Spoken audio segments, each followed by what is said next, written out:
I hope you're not getting bored with seeing me. I'm really sorry about this. Espero que no se cansen de verme, dice Charles.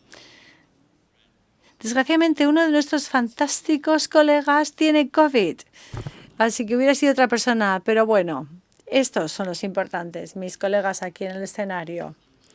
Tenemos aquí personas muy interesantes que representan a 3 ciudades que no sé realmente cómo llamarlas. Son ciudades pioneras, está claro, han conseguido muchísimo. En sus informes han hablado de una de las cosas que han hecho, solo una dimensión de todo lo que han hecho, pero bueno, hay muchísimas más cosas detrás de todos estos proyectos. Vamos a empezar en orden alfabético. Curitiba. Luego Tiffany de Melbourne. Como decís en castellano, Melbourne, Melbourne, como se dice en inglés, y le hace mucha gracia. Y luego tenemos un representante de Viena también. Ya conocéis el formato, perdón. Vais describiendo un poco qué han hecho vuestras ciudades.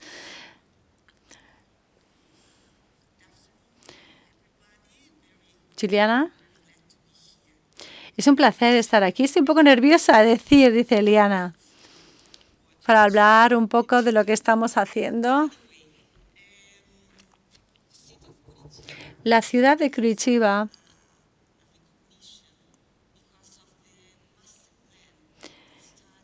tiene un master plan que se puso en marcha a finales de los años 70. La ciudad crecía muy rápido, la población también crecía un 6% al año. Así que la ciudad necesitaba un nuevo master plan para organizar este crecimiento, este desarrollo. Hubo un concurso para este nuevo master plan y el que se eligió incluía una serie de recomendaciones. Una era la creación de una institución que fuera responsable del planeamiento urbano, porque hasta entonces la ciudad no tenía tiempo para hacerlo y ahí es donde yo trabajo ahora. El ayuntamiento no tenía tiempo. La segunda recomendación era que el ser humano fuera el centro de todo el planeamiento, concediendo prioridad a los peatones. Por eso, la primera calle peatonal de Brasil se creó en Curitiba en el 72. Antes, la prioridad era para otros sistemas. Antes se usaba mucho el vehículo privado y ahora lo que estamos haciendo es fomentar el uso de los autobuses. Unos autobuses sencillos.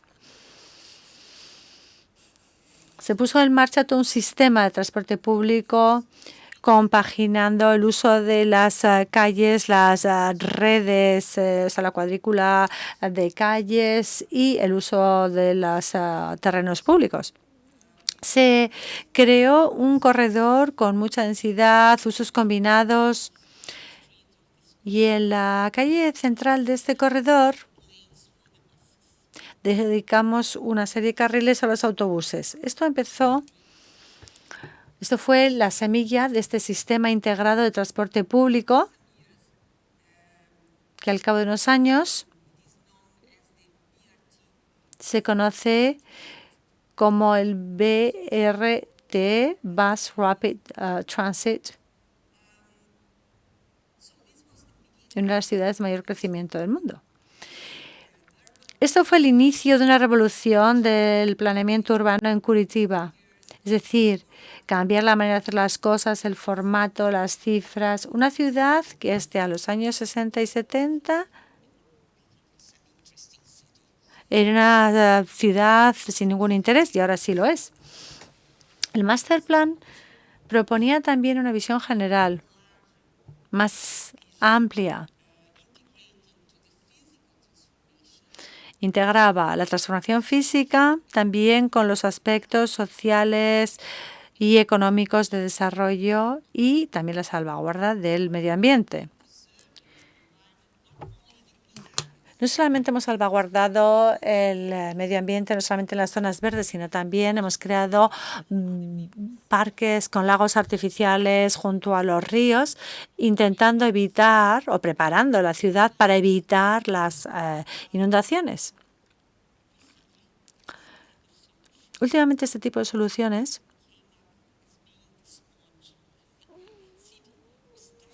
nos han convertido como en la ciudad esponja.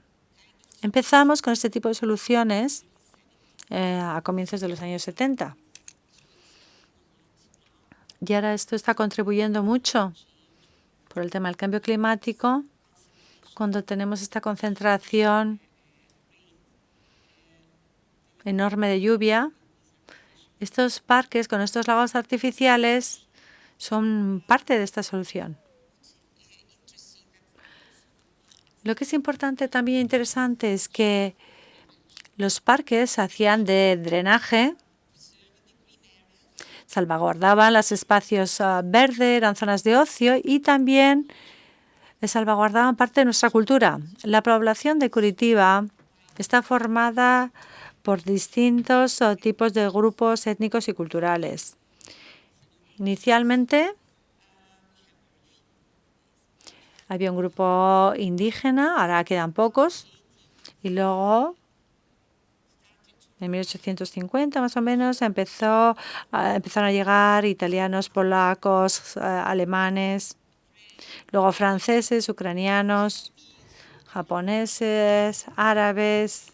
Así que la población de Curitiba ahora es realmente como todo un crisol de estos grupos. Prácticamente todos los parques se han dedicado a estos grupos étnicos diversos, respetando sus distintas culturas. Es una manera de generar inclusión, no solamente si es gente de rentas más altas o más bajas, sino también por distintas culturas. Este proyecto sigue las mismas directrices que se propusieron a final de los años 60, evidentemente se han actualizado, incluyendo innovación,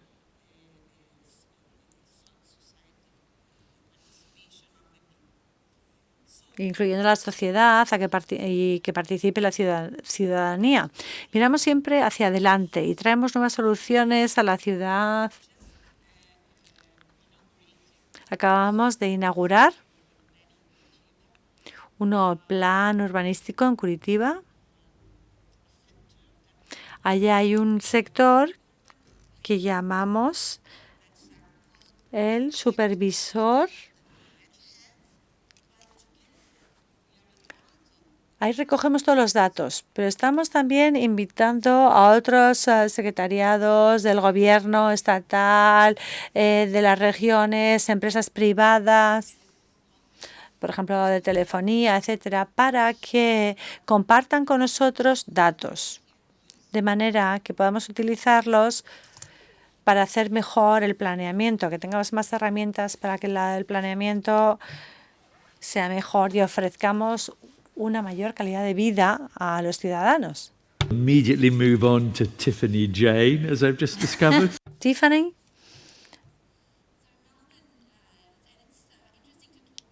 Es interesante hablar de nuestra transformación, de nuestro recorrido en los últimos 40 años. Es mucho tiempo. Me gustaría reconocer que cuando hablamos de lo que hemos hecho, estamos hablando también de lo que han hecho colegas y otras personas fantásticas como Robert Adams, que han participado. Fue realmente el visionario original de lo que estamos hablando y aquí ya aprendí muchísimo de él. En los 80, Melbourne estaba perdiendo un poco su alma. Si no nos han visitado, somos una ciudad que se construyó en el periodo postcolonial, cuando se producía la carrera del oro, la búsqueda del oro, y entonces en los años 90 nos dimos cuenta que realmente durante el fin de semana la ciudad se quedaba vacía y entonces estábamos un poco en un callejón sin salida entre los residentes que vivían en las afueras, tenían grandes casas y siempre iban en coche, utilizaban mucho el coche este tipo de población, y luego los comercios que estaban peleando porque veíamos que cerraban los teatros en el centro, muchos edificios preciosos empezaron a ser derribados, etcétera. Así que aquí había que ver cómo nos convertimos realmente en un centro de actividad no solamente que en el centro estuviera la zona de negocios. Había que hacer que la gente, a través del código postal que utilizábamos entonces, como se llamaba, pues que a través de esto, de este proyecto, con este código, lo que hicimos es explicarles a la gente que no tenían que estar constantemente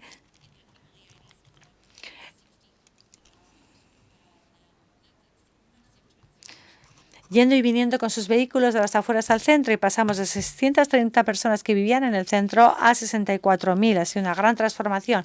Y ahora la ciudad es muy dinámica, está muy animada. Quizás no tenemos los edificios icónicos que tiene Sydney, pero somos mucho mejor. No tenemos la ópera de Sydney, pero sí tenemos un alma, una esencia, una cultura que uno puede descubrir cuando visita la ciudad. Es muy multicultural, hay muchísima comida interesante, y luego también hay que hablar, cuando miramos hacia atrás, que la identidad, creo, cuando que trabajamos en el ámbito de los ODS, la identidad es muy importante, es hablar de resiliencia. Durante el periodo del milenio, los años 2000, estamos un poco perdiendo por la sequía, un poco nuestro atractivo. Y lanzamos la primera estrategia forestal. Y es porque todos nuestros árboles se estaban secando, los arbustos, no había agua. Y nos dimos cuenta que habíamos tomado como algo que caía del cielo el agua, y que era un activo gratis. Ahora estamos plantando unos 3.000 árboles al año, y una de mis responsabilidades es intentar enfriar la ciudad, y para eso necesitamos apelar a la naturaleza. Así que todo lo que es la política forestal es muy importante para reducir la temperatura en la ciudad, aunque tenemos un clima más o menos moderado. Sin embargo, más gente que en cualquier otra ciudad de Australia muere en Melbourne, y esto es porque tenemos muy intensas olas de calor. Así que hemos estado reforestando, plantando árboles. También hemos plantado mucha biodiversidad en pequeños jardines. Tenemos que hablar también de la naturaleza que tenemos en la propia ciudad. Hay mucha, hay que celebrarla. Y una de las imágenes que ven ahí son los proyectos más recientes que hemos lanzado, que se llama Energía Melbourne, Power Melbourne. Son una serie de baterías en red integradas. Y es una novedad, y no lo digo mundial, no lo digo para decir que somos los mejores, sino que queremos que aprendáis de nuestros proyectos también, que luego se repliquen, y por eso compartimos toda la propiedad intelectual. Con eso reconocemos que estamos en una crisis climática y tenemos que compartir lo que aprendemos y lo que hacemos. Estas son unas baterías en red, y estamos trabajando también con el sector privado. Melbourne está muy orgulloso de que para el año 2030 esperamos ser en un 30% ecológicos, no depender de fuentes fósiles. En Australia, no sé si habéis seguido lo que ha ido ocurriendo, pero nuestra propia vía es descarbonizar inmediatamente la ciudad, y el objetivo es llegar al 100% de emisiones cero para el año 2030, corrige la oradora. Por eso tenemos el proyecto de renovables en energía en Melbourne. Es un proyecto. También compartimos la propiedad e intelectualidad. Tenemos 13 de los principales usuarios de energía, y llegamos a acuerdos con ellos de adquisición de la energía, y así podemos ofrecer suficiente energía, suficiente capacidad como para montar parques eólicos. Todo lo que fueron los contratos y las contratas la gestionó el ayuntamiento, y este proyecto se estará replicando en otros lugares del mundo, y de hecho lo están haciendo incluso mejor que lo hicimos nosotros en la primera ocasión. Así que bueno, podría hacer de muchas más cosas, porque la transformación ha sido muy importante, Charles. Sí, bueno, has hablado de cosas muy importantes. Veamos ahora en Viena. Ina, ¿qué habéis hecho? Bueno, ya sé que es la tercera vez que hablamos de Viena, pero no aburrirles con Viena. Yo soy Estoy encantada porque, bueno, me encanta hablar de Viena, es algo muy bienes, hablar de nuestra fantástica ciudad y espero que antes o después vengan a visitarnos. Vamos a celebrar el Foro de Alcaldes el año que viene, así que bueno, sin más dilación, quiero aprovechar esta ocasión porque ya hemos visto muy buenas prácticas de proyectos de transformación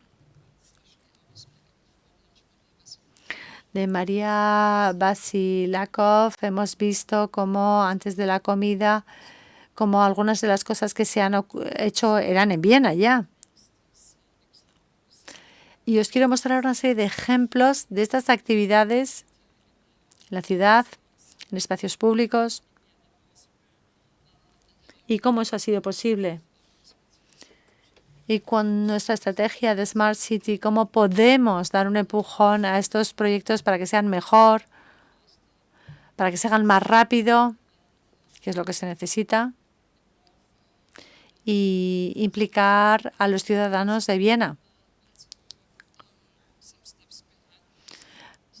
Vamos a echar un poco la vista atrás para ver cuándo empezamos, hace 14, 15 años, había crisis climática, ya éramos conscientes y pensamos, bueno, va a haber que hacer algo.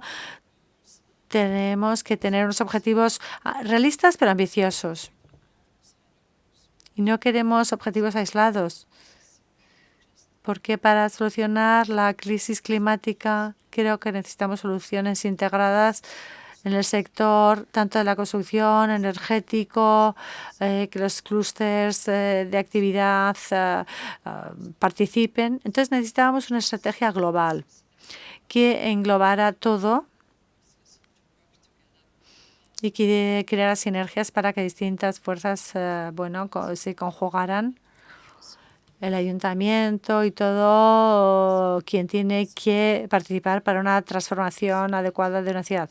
Dijimos, vale, somos inteligentes, necesitamos ciudades inteligentes, smart cities.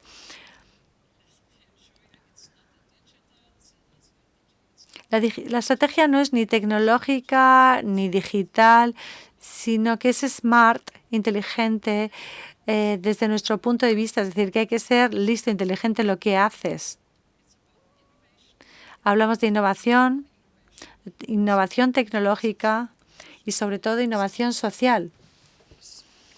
Así que la siguiente cosa inteligente que hemos hecho es decir, bueno, hay objetivos de desarrollo sostenible, quizás deberíamos incluir estos ODS en nuestra estrategia urbana.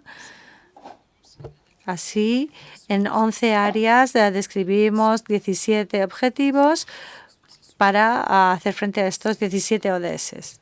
Para nosotros lo importante son las personas. Las personas están en el centro, no la tecnología. La estrategia es una estrategia viva, en desarrollo. Y este es otro buen ejemplo. La primera estrategia se adoptó en el 2014 y desde entonces Viena ha aumentado su población en 300.000 personas. Tremendo. Tenemos 2 millones de habitantes. En Viena, la segunda ciudad más grande es Graz, con 300.000 personas. Así que hemos tenido como que encapsular a una nueva ciudad dentro de la ciudad de Viena y todo ello, bueno, pues dándoles vivienda, infraestructuras verdes, transporte. Ha sido un gran reto. Y bueno, la crisis climática nos plantea muchos retos. Como les digo, nuestra estrategia es una estrategia viva. En desarrollo nos fijamos objetivos, los debatimos en el ayuntamiento, tomamos medidas, monitorizamos el avance con respecto a los objetivos, los reformulamos para ser más ambiciosos. Y actualmente estamos centrados en las 3 Cs: clima, adaptación al clima, protección del clima y economía circular.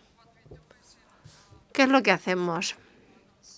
No trabajamos de forma aislada en los objetivos, en las metas, sobre todo lo que se refiere a la adaptación al clima. Estamos plantando más árboles, generando más sombra y queremos una mayor presencia del agua en las calles. y lo hacemos cuando es necesario. Y en lo que se refiere a la protección climática, hemos comprendido que tenemos que cambiar el sistema energético y apostar por fuentes de energía alternativas, por district heating.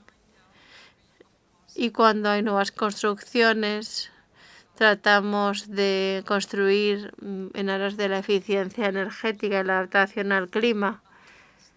Tenemos varias estaciones de metro que tenemos que construir. Van a ser importantes obras las que vamos a acometer. Y ahí tendremos la oportunidad de ser muy eficientes energéticamente y ahorrarnos mucho dinero. Como ha dicho María, es muy importante que la gente participe, que nos digan lo que quieren, qué miedos tienen, qué les inquieta. Y tenemos que pensar también en los distintos usos que se les da al suelo y siempre implicando a los ciudadanos. Y por último, me gustaría hablar de la economía circular.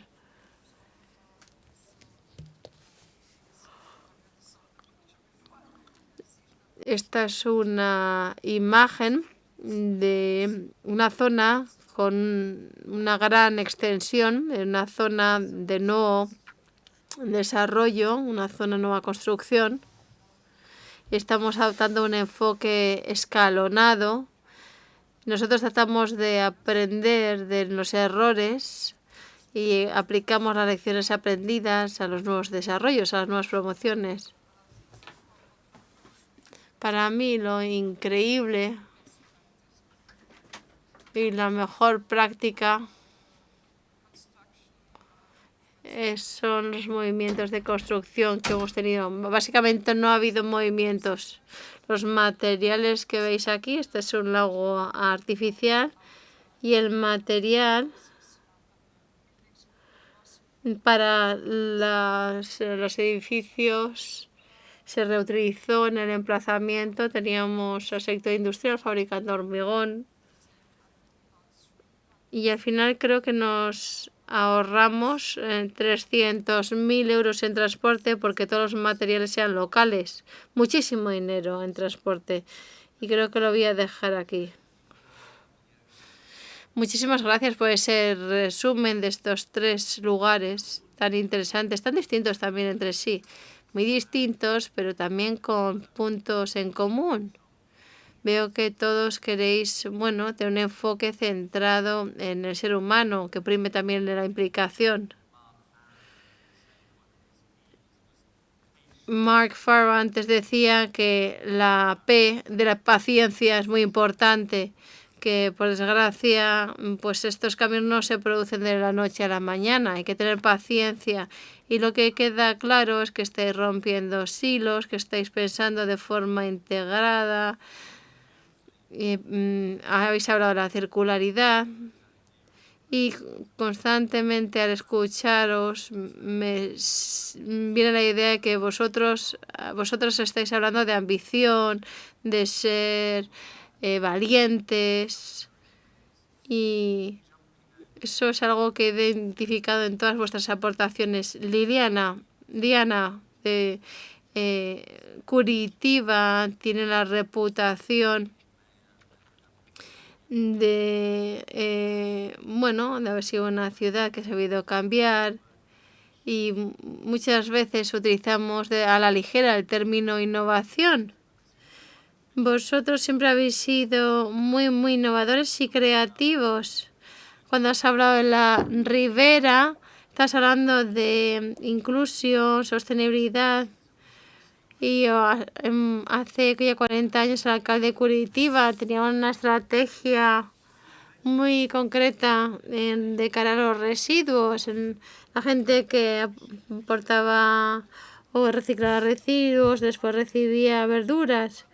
Y los pescadores que recopilaban los residuos del mar, pues eran remunerados. Vosotros habéis sido muy innovadores. Y después de esta larga introducción, la pregunta para ti, Diana, sería la siguiente.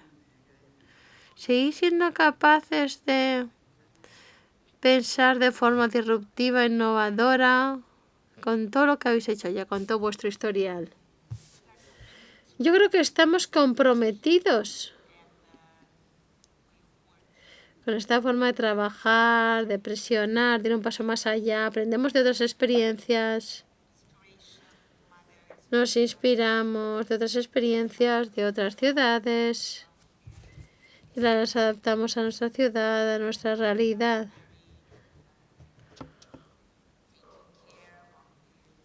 Por ejemplo, ahora estamos muy centrados en la seguridad alimentaria. Hemos creado un huerto urbano, una granja urbana, para cultivar verduras ecológicas, orgánicas. Inauguramos la huerta urbana durante la pandemia en el 2020 y todo lo producido, todas las verduras fueron destinadas a las familias de rentas bajas que se quedaron sin trabajo y que estaban atravesando dificultades.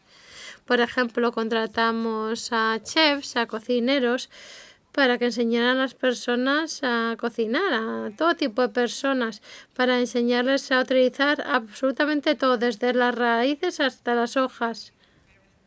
Fue muy interesante ver, cómo la ciudad, cuidó de las personas a través de, estos huertos, estas verduras cultivadas. Ahora tenemos un plan maestro para responder al cambio climático y incluye 20 acciones, 20 medidas. Tenemos que recortar las emisiones de gases. La mayoría son fruto de los vehículos de combustión. La flota de autobuses la hemos empezado a cambiar. Hemos empezado a sustituir los autobuses por autobuses eléctricos. Asimismo, estamos mejorando la clasificación de los residuos. Ya reciclamos el 20% de los residuos, pero el 80% acaba en un vertedero. Y estamos hablando de un porcentaje muy alto si lo comparamos con otras ciudades de Brasil y América Latina. Nosotros queremos darle la vuelta a ese 80-20%. Sí, es muy ambicioso también. Sí, estamos en ello, somos muy ambiciosos. Y también queremos cambiar el consumo energético en los edificios. Tenemos que meterle mano a eso. Pero hemos empezado a implantar paneles solares en viviendas asequibles. Asimismo, tenemos también paneles en un antiguo vertedero y también el tejado del ayuntamiento de las terminales de autobús ha sido recubierto de paneles solares para cubrir el 60% de demanda energética en los edificios públicos de Curitiba. Así que estamos obrando. Sí, no os estáis durmiendo en los laureles, no os estáis regodeando en los éxitos pasados. Stephanie, recuerdo que la primera vez que fui a Melbourne, me llamó mucho la atención y al volver he visto que es una ciudad totalmente distinta. David Janken, vuestro responsable de urbanismo, permitió a un artista actuar en la Gran Vía y le dejó que plantara hierba en esa calle principal, que era horrorosa. Y habéis hecho muchísimas cosas en Melbourne, habéis sido muy rompedores, muy arriesgados. Y yo creo que vosotros sois tremendamente valientes. Sí, yo también lo creo. Pero no son siempre las acciones más ambiciosas las que tienen los mejores resultados. También estoy pensando en medidas más pequeñitas, a más pequeña escala, pero más incrementales que han tenido un impacto duradero. Pero los australianos son conocidos por ser ambiciosos, valientes, por ser transgresores. Y cuando pienso en la transformación de Melbourne y hemos conseguido Bueno, reverdecer la ciudad, pues eso es estupendo. Hemos conseguido crear carriles bicis, apostar por la peatonalización, reverdecer, y esto ha llevado tiempo. Ha sido un gran reto. A veces el reto está en encontrar apoyo político o en encontrar inversión y fondos, sobre todo cuando hay cambios de mandato. Nosotros queremos esa visión a largo plazo. Creemos que una visión a largo plazo, en nuestro caso, ha sido fundamental para lograr lo logrado. Y estoy pensando, por ejemplo, en todos esos carriles que tenéis ahora en la ciudad. Vosotros habéis regenerado muy bien la ciudad. Y también lo habéis hecho no solo desde las calles principales, sino en las pequeñas callejuelas. Y lo que habéis hecho vosotros se está replicando por todo el mundo.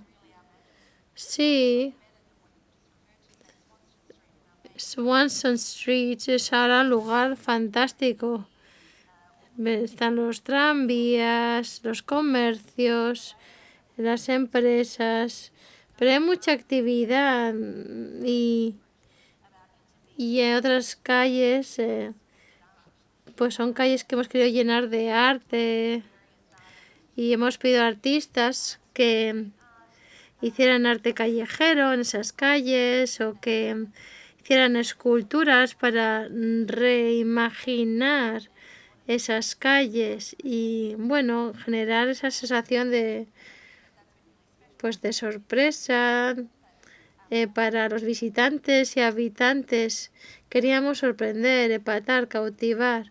Durante el COVID hemos reinventado de nuevo la ciudad y hemos aprendido de las lecciones del pasado y hemos trabajado incluso más duro para comprender bien cuál es la identidad de la ciudad y cómo conseguir que los trabajadores vuelvan a la ciudad y que no se queden en casa teletrabajando. Y aquí el arte ha desempeñado un papel importante y también la naturaleza. Habéis suavizado la ciudad, si puedo utilizar esta palabra. La naturaleza ha suavizado la ciudad. Sí, así es. Hemos evitado esas superficies duras. Hemos devuelto la naturaleza a la ciudad y hemos trabajado con el sector privado y con los residentes. Les hemos ayudado, les hemos dado financiación, pequeñas ayudas para que pudieran reverdecer la ciudad y les hemos dado información. Que 100 cosas pequeñitas hechas bien tienen el mismo efecto que un gran proyecto hecho bien. Y volviendo a Ina, me gustaría decir que una vez estaba paseando por Viena y leí un rótulo que decía la calle de Janis Joplin, la calle de otra mujer famosa. Y bueno, estas son pequeñas medidas, pequeñas iniciativas que cambian la percepción que uno tiene de una ciudad. Creo que vosotros habéis hecho una encuesta de los nombres de las calles para ver cuántos nombres hay de mujeres versus de hombres. Sí, lo que sí puedo decir es que nosotros tenemos una ciudad con una perspectiva de género a la hora de dar nombres a las plazas, a las calles. Lo pensamos muy mucho, renombramos o hemos renombrado muchas calles para rendir tributo a mujeres importantes. Y Janis Joplin representa mi infancia en cierta forma. Bueno, no soy tan mayor, pero me encantaba su música. Y tenemos que hablar a nuestros hijos también de esta figura. Utilizamos los nombres de celebridades, de músicos, de autores, de artistas también para transmitir cultura. Tenemos una nueva zona edificada y donde también reflexionaremos sobre los nombres. Pues Viena en Europa está concebida como el lugar donde la vivienda social es posible. Pero ¿cuáles son los retos asociados? Porque en Londres, si eres joven, es imposible vivir en la ciudad, no te puedes permitir absolutamente nada. Viena sigue siendo asequible, se está resistiendo a esas fuerzas, a esas presiones para vender propiedades. Nosotros no vendemos. Si el público quiere saber que efectivamente no vais a vender. Tengo un buen ejemplo. Nunca hemos vendido nuestra empresa energética y bueno, hubo una empresa que sí que vendimos y que estamos recomprando ahora. Nosotros queremos brindar a nuestros ciudadanos un sentido de seguridad, una garantía. Y además la vivienda social es un tema muy importante. En Viena estamos impulsando la vivienda social. También en estos tiempos es una prioridad. Y queremos también un mix, una combinación más saludable en las VPOs. Queremos que haya actividades para los jóvenes, queremos que convivan estudiantes, que los estudiantes puedan acceder más fácilmente a las viviendas sociales. Queremos una combinación saludable de personas de distintas nacionalidades, distintas edades, distintas rentas.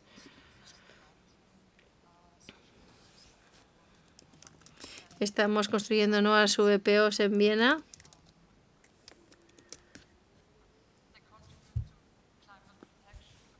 Que permiten contribuir a la protección del clima, adaptación del clima y también a la economía circular. Bien, última ronda de preguntas. Liana, más allá del clima, enumérame o nómbrame las grandes inquietudes, los grandes problemas. Antes Michael preguntaba qué impide que se duerma por la noche, pero ¿a vosotros qué os preocupa más? ¿La integración? Pues para nosotros el gran problema. Bueno, además del cambio climático, porque estamos avanzando, tenemos un plan. Evidentemente todo dependerá del presupuesto, la ejecución, el cambio del modelo energético para el sector del transporte. Pero ahora tenemos a una sociedad que envejece. No estamos creciendo como lo hacíamos en la década de los 60. Estamos creciendo al 0,1% al año. Así que estamos hablando de un porcentaje cada vez mayor de personas envejecidas. Y también nos tenemos que adaptar los equipamientos, las soluciones a esta población más envejecida. Pero el problema para nosotros, el gran reto, es la vivienda asequible. Tenemos que meterle mano a este problema.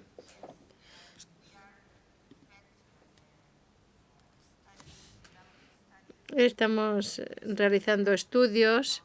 Antes vendíamos nosotros las VPOs y ahora nos hemos dado cuenta que las casas en alquiler tendría que ser una solución mejor, más adecuada, porque tienes la posibilidad de reformarlas, rehabilitar los edificios, rehabilitar las casas antiguas. Si se las vendes a personas con una renta o un nivel de ingresos bajo, ¿cómo van a poder rehabilitarlas e invertir en ellas? Yo no puedo evitar hablar del clima, porque el clima está en el centro de todo lo que estamos haciendo en estos tiempos en las ciudades, así ha de ser. Pero dicho esto, lo que a mí me mantiene despierta por la noche y no puedo resolver yo sola es la fragmentación de los gobiernos y cómo no entendemos el poder de las ciudades. Yo creo que todos tenemos que hacer un mejor trabajo a la hora de vender el papel de las ciudades y cuán importantes somos las ciudades para las vidas de las personas. Parece que nos centramos demasiado en los gobiernos nacionales. Los ODS fueron fijados para los estados-nación, pero las ciudades son el nivel de gobernanza más próximo a las personas. Nosotros, desde las ciudades, cambiamos las vidas de las personas, la forma en la que las desarrollamos, respondemos a la crisis climática. Así que no puedo evitar pensar en ello y tenemos que trabajar más en la gobernanza de las ciudades. Hay una fragmentación de la gobernanza entre el nivel nacional y las ciudades. ¿Te refieres a dotar más poder a las ciudades? Sí, poder y dinero, poder y recursos y partenariados también. Gran respuesta, Ina. ¿Cuál es tu gran reto, vuestro gran problema? La vivienda se ha mencionado también. Pero ¿cuál es el gran reto para vosotros? ¿Cuál es ese último mensaje para el público? Durante los 10 últimos años o 12 últimos años me he dado cuenta con la estrategia climática que solo tendremos éxito si trabajamos conjuntamente. La experiencia para nosotros en la ciudad ha sido súper importante y enriquecedora. Todos hemos aprendido muchísimo. Recuerdo que mis colegas de otros departamentos de ayuntamiento me decían: madre mía, pues tengo un papel que desempeñar, por ejemplo, el sector educativo, el departamento de inclusión social o de participación ciudadana. Comprendieron que también ellos se tenían que subir al tren. Adelante, te hemos dejado con la palabra a la boca. Bueno, estás siendo muy clara. Es muy interesante lo que dices, todo encaja muy bien. Sí, hay que dejar de trabajar en silos. 1 más 1 puede ser 3. Estoy simplificando, ya lo sé. Bueno, pues se nos ha agotado el tiempo, desgraciadamente. Se nos ha agotado el tiempo. Muchísimas gracias a las 3 panelistas. Muchísimas gracias a vuestras ciudades. Un gran ejemplo. Liana, Tiffany, Ina, un aplauso, por favor, para nuestros panelistas.